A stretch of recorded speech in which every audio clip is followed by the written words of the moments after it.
राम राम. मी Prakash Mahajan, Mahajan and Mahajan YouTube चॅनलसाठी.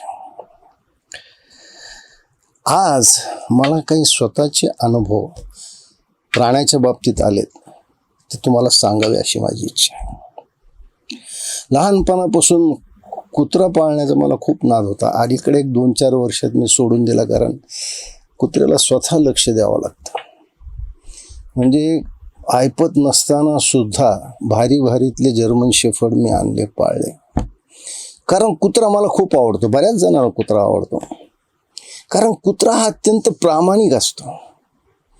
म्हणजे तुम्ही ऑफिसला जाताना त्या कुत्र्याला लाथ जरी मारली आणि तुम्ही ऑफिसहून परत आलात तरी तो बिचारा शेपूट हलवेत तुमच्या जवळ येतो, पायाशी घुटमळतो. मला सांगा, ही प्रेम, ही निष्ठा नाही सापडत हो.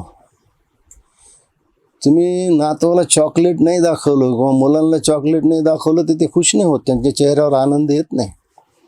पण सकाळी ज्या श्वानाला आपण लात मारली असती तो संध्याकाळी मोठ्या आनंदाने आपल्या जवळ येतो, पायात घुटमळतो, शेपूट हलवतो.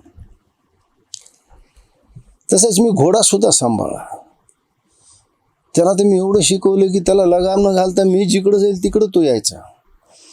कारण लहानपणापासून आम्ही ते वाचलं होतं ना, छत्रपती शिवाजी महाराजाची ती कृष्णा घोडी, आणि मग तसा तो काळा घोडा मी सांभाळला. घोडा सुद्धा आपल्या प्राण्यावर जीव टाकतो. म्हणजे आपल्याला महाराणा प्रतापचा तो चेतक घोडा आणि त्याची ती सगळ्या कथा माहिती आहेत. मी काही नव्यानं सांगायला पाहिजे असं नाही. म्हणजे आपल्या मालकावर जीव ओवाळून टाकतो तो.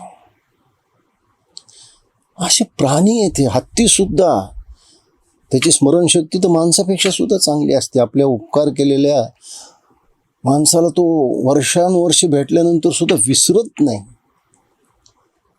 मला सांगा, असे सगळे प्राणी आपल्या निसर्गात आहेत. ते काही उलट सुद्धा प्राणी आहेत. बऱ्याच जणाला ही कथा माहीत असेल की एकदा एक साधू बाबा नदीत आंघोळ करत होते आणि त्या प्रवाहातून एक विंचू वाहत जात होता, आणि त्याला वाचवण्यासाठी त्या साधू महाराजानं त्या विंचवाला आपल्या तळहातावर घेतलं. आता जसंही विंचवाला साधू महाराजांनी तळहातावर घेतलं तसं तो त्यांना डंख मारू लागला.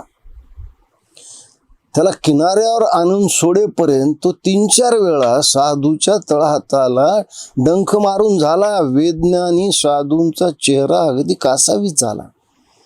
साधू महाराजाचे शिष्यगण म्हणल्यावर, महाराज टाकून द्या पाण्यात त्याला, जाऊ द्या, मरू द्या. पण शेवटी ते साधू होते, ते म्हणले, बाबा, जीव वाचवणं हा आपला गुणधर्म आहे आणि डंख मारणं हा विंचवाचा गुणधर्म आहे. मग विंचू हा उपकार करताना सुद्धा डंख मारू शकतो. तसंच एका साधू महाराजाला ते जंगलात राहत असताना एक जखमी अवस्थेत साप सापडतो. ते बिचारे साधू महाराज भूतदया, ते सापाला आणतात, झाडपाला करतात. तो साप बरा होतो.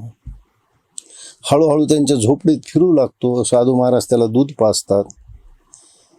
मग साधू महाराजाचे भक्तगण आल्यावर साधू महाराज भक्तगणाला भीती दाखवण्यासाठी सापाला फुसकारायला लावतात. साप मग त्यांच्या भक्तगणावर, जनतेवर फुसफास करतो. भक्तगण भितात.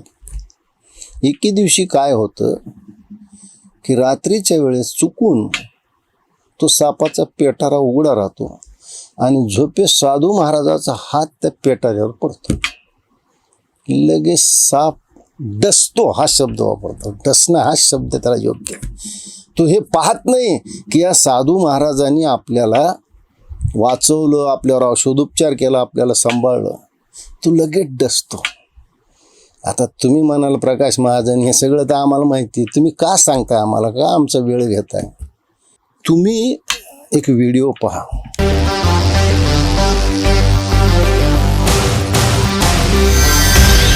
म्हणजे माननीय पंतप्रधानाने काटकसर करा हा संदेश दिला. म्हणजे ऐच्छिक विषय, पण मंत्र्यांनी, आमदारांनी किंवा सामान्य जनतेने सुद्धा होता होईल तेवढी काटकसर करा.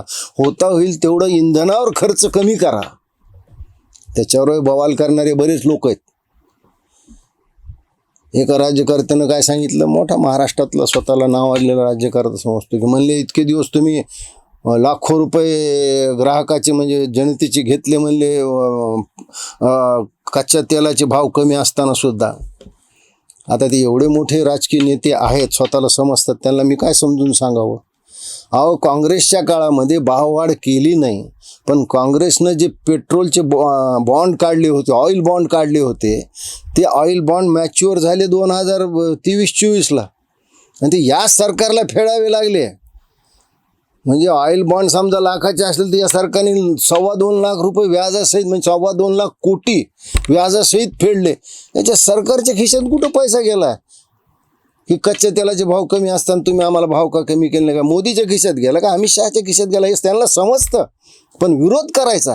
आणि मग पंतप्रधानांनी स्वतःच्या गाडीच्या ताफ्यातच 50% कमी केले. आता मला सांगा, मुख्यमंत्री या महाराष्ट्राचे, खरं म्हणजे एवढ्या उच्चपदस्थ लोकांनी असं काही करू नये असं माझं वैयक्तिक मत आहे. पण समजा देवेंद्र फडणवीस आहेत, तरुण आहेत, ते आणि त्यांचे मंत्रिमंडळातले सहकारी आशिष शेलार हे मोटरसायकलवर विधान भवनात आले. दुसरं, माननीय एकनाथजी शिंदे यांनी आपल्या ताफ्यातल्या पेट्रोल डिझेलच्या गाड्या कमी करून इलेक्ट्रिसिटीच्या, बॅटरीवर चालणाऱ्या गाड्या वापरायला सुरुवात केली. मोदीजींनी नेहमी नेशन फर्स्ट हाच विचार केलेला आहे आणि म्हणूनच आज मी स्वतः या ठिकाणी इलेक्ट्रिक व्हेकल जे आहे त्याचा वापर केलेला आहे. आणि इतर ज्या काही गाडी ज्या माझ्या ताफ्यामध्ये ज्या आवश्यक सुरक्षेविषयक आवश्यक ज्या गाड्या आहेत तेवढ्याच गाड्या या माझ्या ताफ्यामध्ये राहतील आणि गाड्या देखील जेवढ्या कमी करता येतील तेवढ्या कमी केल्या जातील. आणि इलेक्ट्रिक व्हेकलचा जास्तीत जास्त वापर आपण केला पाहिजे. त्याची सुरुवात मी केलेली आहे. कित्येक लोकांनी केलं. मी जसं मागेही सांगितलं की बऱ्याच लोकांनी आपला परदेशी दौरा रद्द केला. या सगळ्याचं कौतुक करायला पाहिजे ना.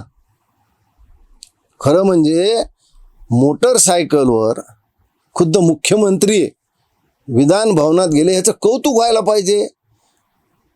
आमच्या खासदार वर्षाताई गायकवाड, लगेच त्याच्यात त्यांनी मीन मेक शोधली. त्या बुलेट मोटरसायकलची म्हणजे PUC संपली होती. काय तुम्ही शोधताय? आणि मला वाटतं की ह्याचं कौतुक सगळ्यांनी करायला पाहिजे, हा आदर्श घ्यायला पाहिजे. मला वाटतं केंद्रीय मंत्री रक्षा खडसे, आपल्या पुण्याच्या खासदार कुलकर्णीताई, या सगळ्यांनी स्कूटी हरकत नाही ना. पण याचं कौतुक करायचं सोडून, म्हणजे देवेंद्रची खास मर्जी असलेली एक समाजसेविका, सगळ्या जगाला माहिती, अंजली दमानिया. मी असं का म्हणतोय? कारण खरात प्रकरणामध्ये तिला मिळालेले CDR कुणी दिले याचं उत्तर तिनं अद्यापही दिलं नाही. मी हा प्रश्न विचारला होता, अद्यापही अंजली दमानियाने हे सांगितलं नाही CDR तिला कुठून मिळाले. हे तिला CDR मिळण्याचं एकमेव कारण असं आहे की तिचे आणि महाराष्ट्रातल्या सत्ताधारी पक्षातल्या बऱ्याच नेत्याशी असलेले मधुर संबंध. यामुळं ज्या कुणी माणसानं तिला हे CDR दिले आणि महाराष्ट्राचे पोलीस महासंचालक यांनी तिला हा प्रश्न नाही विचारला की बाई तुला हे कुठून मिळाले, ते CDR ठेवून घेतले. या अंजली दमानियाने देवेंद्रचं कौतुक करायला पाहिजे. ह्या बाईनं काय पोस्ट टाकली पहा तुम्ही. काय पोस्ट टाकली तिनं? हे नाटक आहे, ड्रामेबाज आहे. त्याच वेळेस गडकरी पालखी मार्गाचं पाहणी करायला बसमध्ये बसले आणि त्यांचे जे काही अधिकारी 40 गाड्यात त्यांच्या मागं होते.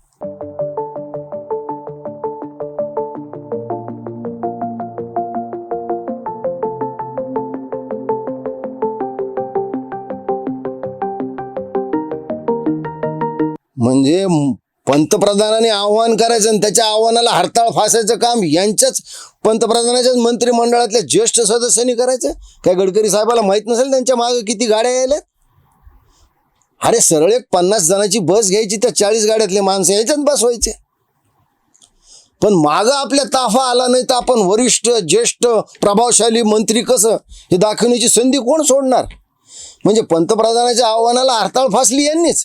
पण याच्यावर अंजली दमानिया काही बोलल्या नाहीत. म्हणून मी सुरुवातीला जे सांगितलं होतं त्या साधू महाराजाची गोष्ट, तुम्ही साप पाळला, त्याच्यावर किती उपकार केले, त्याला कितीही दूध पाजलं तरी तो त्याचा स्वभाव सोडणार नाही. या समाजसेवक असेच असतात. अरविंद केजरीवाल खुद्द अण्णा हजारेलाच डसले ना, त्यांच्या जीवावर लोकप्रियता मिळवून घेतली, पक्ष काढला, दिल्लीचे मुख्यमंत्री झाले, गेले अण्णा हजारेला विसरून. तसं ज्या माणसामुळं आपल्याला CDR मिळाले त्या माणसावरच या बाईनं घाला घातला, त्याला ड्रामेबाज हा शब्द वापरण्यापर्यंत सुद्धा जर तुमची मजल गेली असेल तर म्हणून मी म्हणतो, आणि त्यावेळेसही म्हटलं होतं, फडणवीस साहेब, सांप घर में पालोगे तो काटने का खतरा तो जरूर रहेगा, और आपने तो नागिन पाली है, मैं क्या बोल सकता हूँ.